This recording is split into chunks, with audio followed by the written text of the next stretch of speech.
There are a ton of interesting chemicals in cannabis that are not cannabinoids, that are not terpenoids, and we need to understand them and talk about them. Before we get started, please consider subscribing, hit the bell icon so you get notified of future videos, and if you like this video, please consider sharing it with your friends and family so we can spread reliable cannabis science education far and wide for anyone who's curious enough to learn. And now let's get back to the video. What are all of these chemical constituents in cannabis that no one's really talking about? Well, in a prior video when I was talking about cannabis terpenoids, which I recommend you check out, I talked about how the aroma of cannabis is often mistakenly conflated with these terpenoids. And while these low molecular weight terpenoids often do have strong smells and contribute substantially to the aroma of cannabis, at least one study has found that when people smell cannabis, terpenoids are only accounting for about 50% of that smell. There's also another interesting study that came out very recently that showed that aroma correlates with positive subjective cannabis experiences, whereas both cannabinoid profiles and terpenoid profiles do not. What gives? Aroma is more than terpenoids. And what else is responsible for that aroma? Well, one of the main things are volatile aldehydes. These are things like octanol, decanol, all sorts of these really simple compounds that look like this. They are generally present in the plant in low concentrations, but they contribute very strong smells.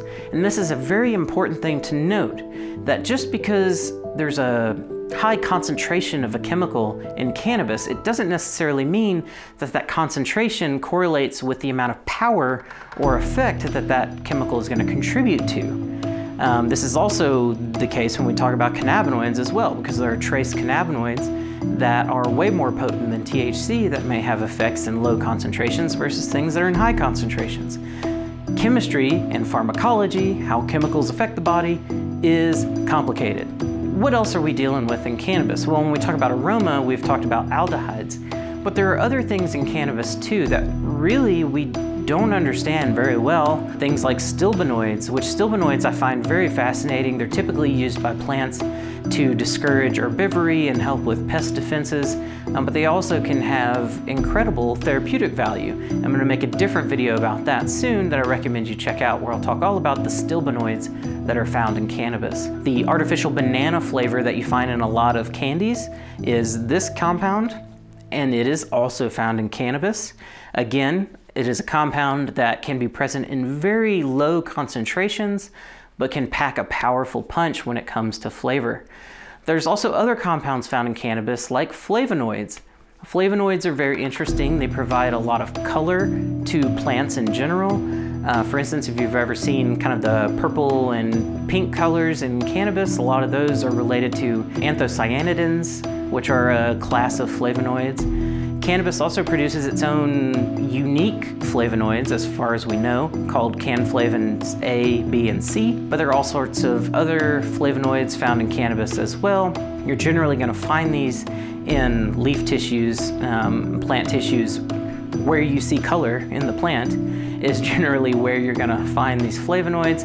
They tend not to taste very good, but they can often have substantial therapeutic effects. And some of these flavonoids actually interact with some of the same receptor targets that cannabinoids interact with. So there's now speculation among the research community that some of these flavonoids may be acting as cannabinoid modulators to some degree.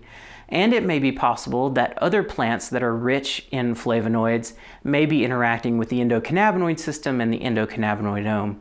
Super fascinating, and we're just scratching the surface. There are vitamins in cannabis.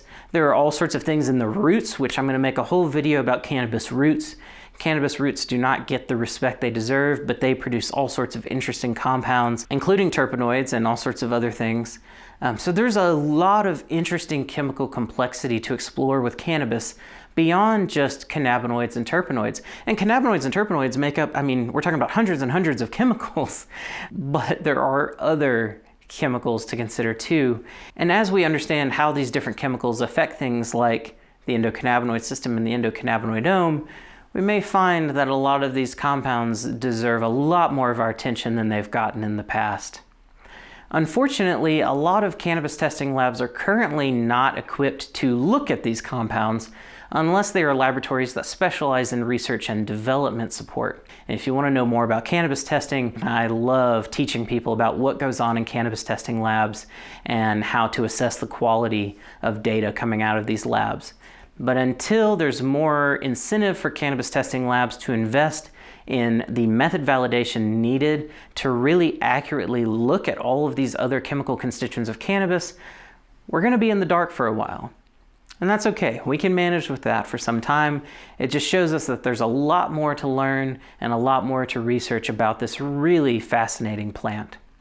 So, what else is in cannabis? What have we talked about so far? We talked about flavonoids, we talked about ketones and esters and stilbenoids, vitamins. I didn't talk about lignanamides and all sorts of other chemical compounds. So start looking through the research, get a little creative, think outside the cannabinoid terpenoid box. When we talk about the potential therapeutic applications of cannabis, we really need to be thinking about all of these other chemical constituents as well and what role they might play in important product formulations. So with that, everybody, I'm Jason with Curious About Cannabis. If you like this video, please make sure to subscribe, hit the bell icon so you get notified of future videos, and please share this video with your friends and family. Help us spread reliable cannabis science education everywhere to anyone who's curious enough to ask questions and learn. Stay curious and take it easy. If you like this video, be sure to subscribe, hit the bell icon so you get notified of more videos, and go ahead and check out another video while you're at it.